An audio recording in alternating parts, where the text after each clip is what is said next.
Hola, hola. Espero que estén disfrutando de su fin de semana y de su puente, porque mañana es día festivo y no hay clase. Pero bueno, de cualquier manera, nuestra clase grabada va a aparecer mañana, aprovechando que van a tener tiempo libre. ¿Ok? Y para no perder la costumbre. Bueno, pues vamos a empezar. Ya saben, como siempre, para poder entender el tema, es importante trabajar el material teórico antes de. Entonces, vamos a hacer una pausa para poder aplicar proceso de lectura a nuestro juego número 8.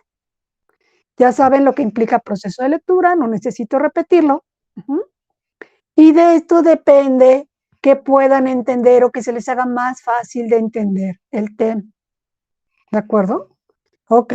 Entonces, una vez que ya aplicamos proceso de lectura, todo lo que implica, ya saben, pues entonces sí, podemos reiniciar nuestro video, ponemos play y entonces sí comenzamos a explicar. Ok, decíamos que el día de hoy vamos a hablar de la oración. Comencemos por definir qué entendemos por una oración. Tenemos que una oración es un conjunto de palabras que tienen sentido completo y que poseen independencia sintáctica, es decir, que se entienden por sí solas. No requieren de otras oraciones. Ok, y además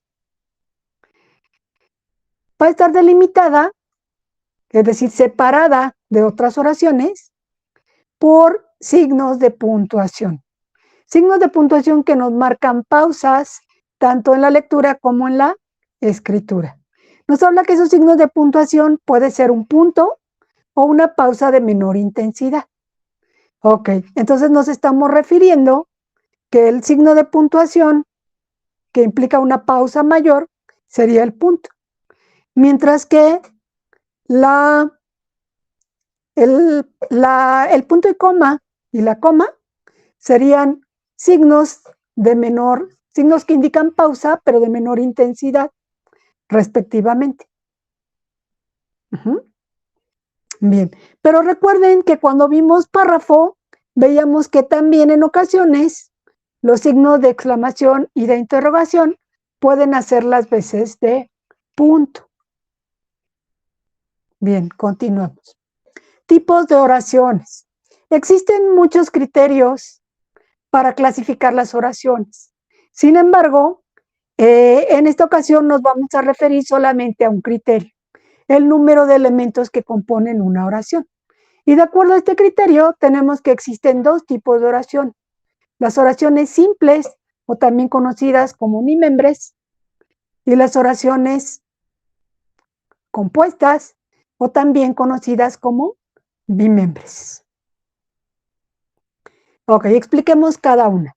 Oraciones simples van a ser aquellas que están formadas por un solo sintagma. Un sintagma es un conjunto de palabras, ¿sale? Pero que se consideran una unidad. Es decir, son palabras que están relacionadas entre sí. Eh, y que van a cumplir una función dentro de la oración. Ok, entonces están formadas por un sintagma. Y ese sintagma va a ser el sujeto o el predicado. Es decir, van a estar formadas por un solo elemento que puede ser sujeto o predicado. Y en ocasiones también no es que exista un solo elemento, sino que no es posible separar o distinguir con claridad el sujeto del predicado. Entonces le llamamos unimembres porque, como su nombre nos lo está diciendo, tienen un solo miembro. Uni significa uno. Membre significa miembro. Entonces, un solo miembro o un solo elemento. Por eso se consideran oraciones simples. Mientras que las oraciones compuestas van a estar formadas por dos sintagmas. Es decir, por dos elementos. Dos elementos que en este caso serán sujeto y predicado. Recuerden, oraciones bimembres. Bi significa dos, membre, habíamos dicho, miembros, dos miembros o dos elementos, sujeto y predicado. Ok. Vamos ahora a la parte un poquito más complicada. Aquí necesito que pongan atención, que si es necesario regresar a la lectura, regresen a la lectura. De cualquier manera, los que están cursando ya los temas en Prueba T, los cursos de la oración simple y la oración compuesta, pues espero que les quede un poquito más claro esto. Ok. Bueno, empecemos entonces por los elementos que integran la oración. Vamos a empezar por los dos elementos principales y que mencionábamos hace un momentito. Los dos elementos que integran una oración, de manera general, son el sujeto y el predicado. Hablábamos de que eran sintagmas. El sujeto le vamos a llamar sintagma nominal, ¿sí? Porque su núcleo va a ser siempre un sustantivo. Y en cambio, en el predicado le vamos a llamar sintagma verbal, porque su núcleo va a ser siempre un verbo. Ok. Empecemos por el sujeto. El sujeto no es otra cosa que un sustantivo. Un sustantivo en el cual va a recaer la acción del verbo. Es decir, es la persona, animal, cosa, lugar, etcétera, del que se está diciendo algo en la oración y que va a realizar la acción del verbo. Entonces estamos hablando del sustantivo. Tipos de sujeto. Tenemos dos tipos de sujeto. El sujeto expreso y el sujeto tácito. El sujeto expreso es aquel que aparece de forma explícita dentro de la oración. ¿Qué es esto de explícito? Que si yo les digo, a ver, localízamelo, señálamelo dónde está, ustedes lo podrían identificar sin problema. ¿Ok? Mientras que el sujeto tácito, o conocido también como sujeto callado, no está expresado de forma explícita. Es decir, si yo les digo, localízamelo físicamente, señálame dónde está, no van a poder. Porque está omitido, no está presente. Entonces le llamamos sujeto tácito, sujeto callado o sujeto omitido. Y le llamamos así porque no está expresado en la oración. Sin embargo, podemos deducirlo a partir de una pregunta. ¿Qué o de quién se habla en la oración? ¿De qué o de quién se habla en la oración? ¿Ok? Bueno, elementos del sujeto. El sujeto va a estar compuesto por varias categorías gramaticales, que son los sustantivos, en primer lugar, hablábamos que ese es su núcleo, por pronombres, que en algunos casos van a sustituir al sustantivo, y por artículos y adjetivos que siempre van a acompañar al sustantivo. En el caso de los adjetivos, decimos que son modificadores o matizadores del sustantivo, porque nos ayudan a precisar características. Ok, núcleo del sujeto.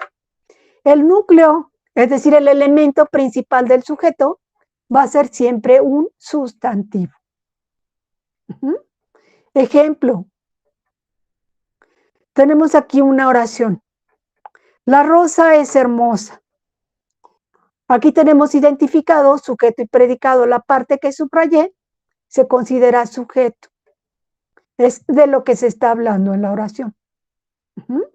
¿Cuál sería su núcleo? Pues el sustantivo. Dentro de esta parte que está subrayada, que sería el sujeto, hay un elemento que es un núcleo, el sustantivo. Entonces tendríamos que, como tenemos un artículo y un sustantivo, entonces aquí tenemos la palabra rosa. Y ese rosa, ese objeto, esa flor de la que estamos hablando, será nuestro núcleo del sujeto.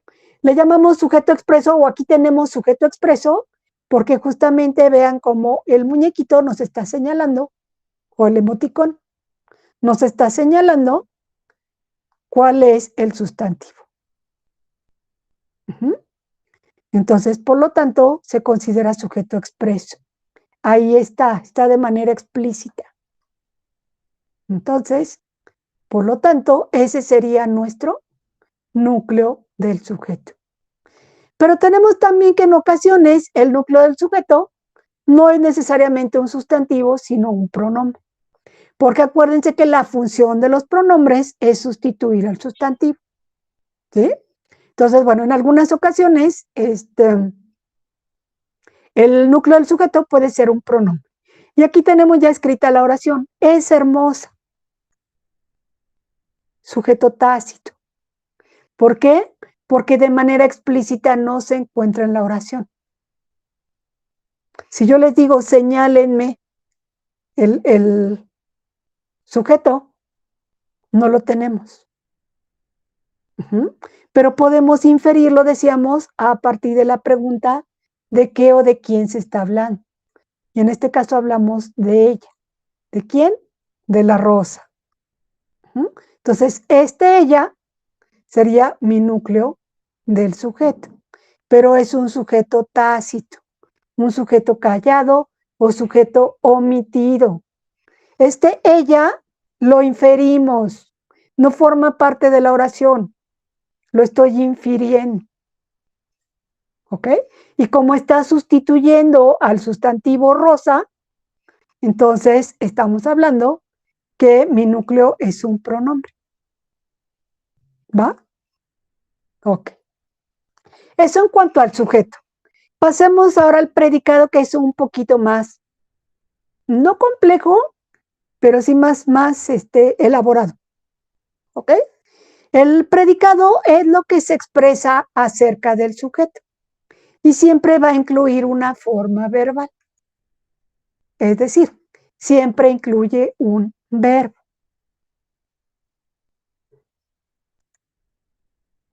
Elementos del predicado.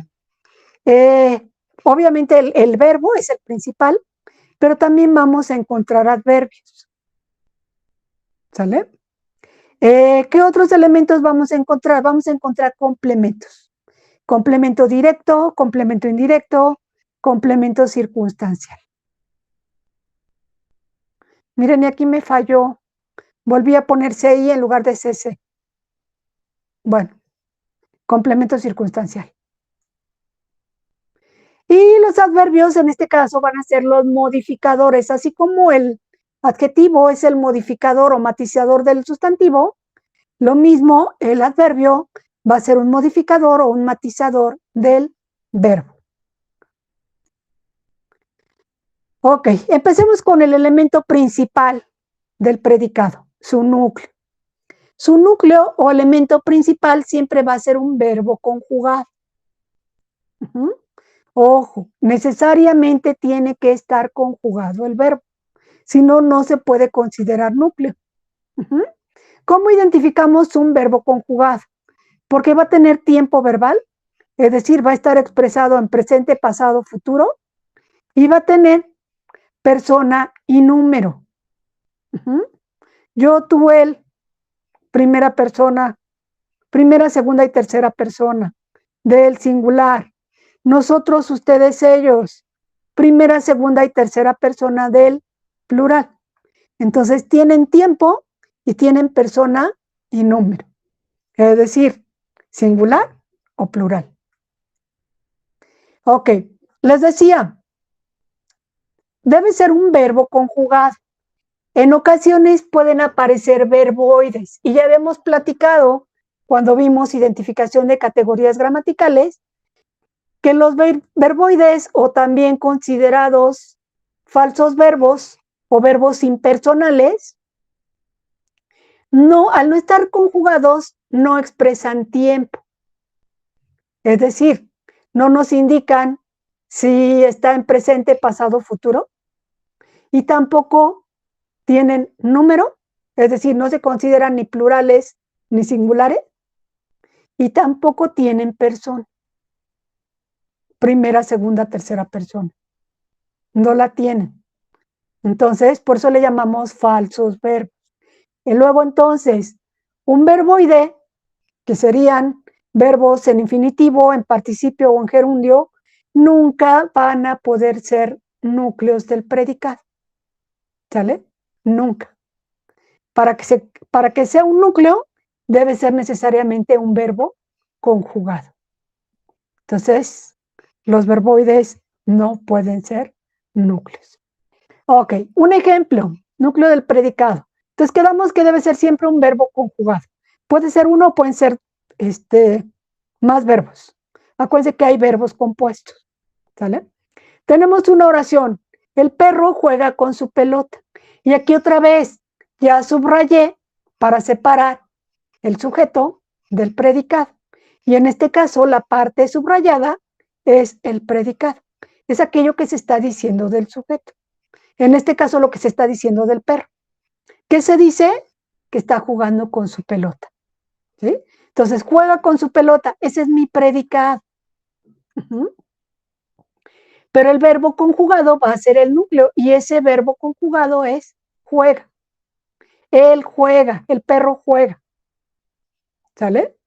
Entonces, este juega es mi núcleo del predicado. Es mi verbo conjugado. ¿Va? Espero que hasta aquí no haya problema. Esto en realidad es muy simple. Solo es cuestión de recordar algo que ya vieron. Hace mucho tal vez, pero ya lo vieron. Ok. Bueno. Los complementos de los que hablábamos, que son otros elementos del predicado. El complemento directo generalmente es el sustantivo que va a recibir directamente la acción del verbo. Ok, otra vez tenemos una oración. El perro come croquetas. ¿Sí? Ya está separado. El perro sería mi sujeto. Come croquetas sería mi predicado. Ok, para poder identificar el complemento directo, voy a preguntarme qué o para qué. ¿Qué come el perro? En este caso, ¿qué come el perro? Croquetas. Y entonces, croquetas será mi complemento directo. Olvidé decirles, y me regreso. Todo lo que aparezca después del verbo conjugado se considera complemento. Solo hay que identificar de qué tipo es ese complemento. Y la pista nos la van a dar las preguntas. ¿Sale? Entonces, si responde a la pregunta qué o para qué, que en este caso, ¿qué come el perro? Croquetas. Ese croquetas sería complemento directo. Está respondiendo a la pregunta qué o para qué. ¿Ok? Complemento indirecto. Hace referencia también al sustantivo, pero va a recibir indirectamente la acción del verbo. Tenemos una oración. María discutió con su amiga.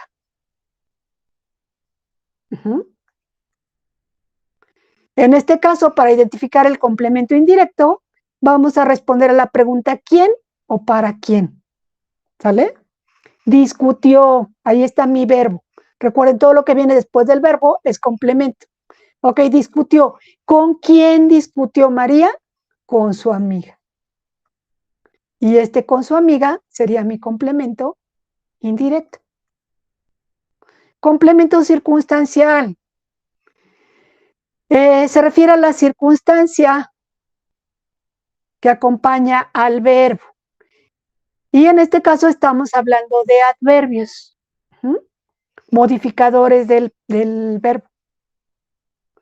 Y tenemos adverbios de tiempo, de modo, de lugar, de cantidad y muchos otros más, pero en este caso estos 4 son los que nos van a marcar nuestro complemento circunstancial. Ok, entonces es la circunstancia. Complemento circunstancial. Circunstancia que acompaña al verbo puede ser de tiempo. Complemento circunstancial de tiempo. Tenemos una oración. Laura corrió ayer. Otra vez. Mi predicado es esta parte subrayada. Corrió ayer. Todo lo que está después del verbo conjugado se considera un complemento. En este caso, para identificar ¿Qué tipo de complemento circunstancial es? Respondemos a las preguntas ¿cuándo? ¿Cuándo corrió Laura? Ayer. Y entonces ese ayer sería mi complemento circunstancial, que en este caso sería un complemento circunstancial de tiempo. Complemento circunstancial de lugar. ¿Sale? Responde a las preguntas ¿cuándo? Perdón, a las preguntas ¿dónde? Laura corrió. ¿Dónde corrió Laura? En el parque. Y ese en el parque es mi complemento circunstancial del lugar. Luego, complemento circunstancial de modo. Laura corrió muy rápido. Responde a la pregunta ¿cómo? ¿Cómo corrió Laura? Muy rápido. Y ese muy rápido sería mi complemento circunstancial de modo. Y por último tenemos el complemento circunstancial de cantidad, que responde a la pregunta ¿cuánto? ¿Cuánto corrió Laura? Mucho. Y ese mucho sería mi complemento circunstancial de cantidad. Ok, aquí estamos analizando ahorita oraciones muy simples. Porque hay oraciones, o en este caso, sí, oraciones, pero el predicado puede tener más de un complemento. Es decir, puede tener complemento directo y además tener complemento indirecto y además tener complemento circunstancial. ¿Vale? Pero para no revolverlos ahorita, eso lo vamos a revisar en nuestra siguiente sesión de Meet. Vamos a realizar ejercicios donde vamos a identificar todo esto. Primero, ejercicios donde podamos identificar los elementos de la oración, es decir, el sujeto y el predicado. ¿Sí? Que podamos identificar el núcleo del sujeto y el núcleo del predicado. Si el núcleo del sujeto es explícito, perdón, si el sujeto es explícito o es tácito. En el predicado, pues vamos a ver los complementos. Circunstancial, de modo, de tiempo, de lugar, complemento directo, complemento indirecto. ¿Ok? Entonces, pero bueno, eso lo realizaremos la siguiente clase. Y de verdad, espero que les sea útil el curso de Pruébate. Yo creo que sí, porque se los explica de una manera muy sencillita, tal y como lo vieron cuando estaban chiquitos en primaria. Entonces, solamente es cuestión de, repito, de poner atención, porque no es un tema difícil, pero sí hay que ponerle atención. ¿Va? Bueno, pues por mi parte es todo y nos vemos nuestra segunda clase en Meet. Recuerden, hay que trabajar duro si es que queremos obtener ese 9 que necesitamos para poder acreditar la materia. ¿Va? Bueno, pues entonces, ya por mi parte es todo y les deseo que sigan pasando bonito fin de semana, lo que resta de él. Cuídense mucho y nos vemos pronto. Hasta luego.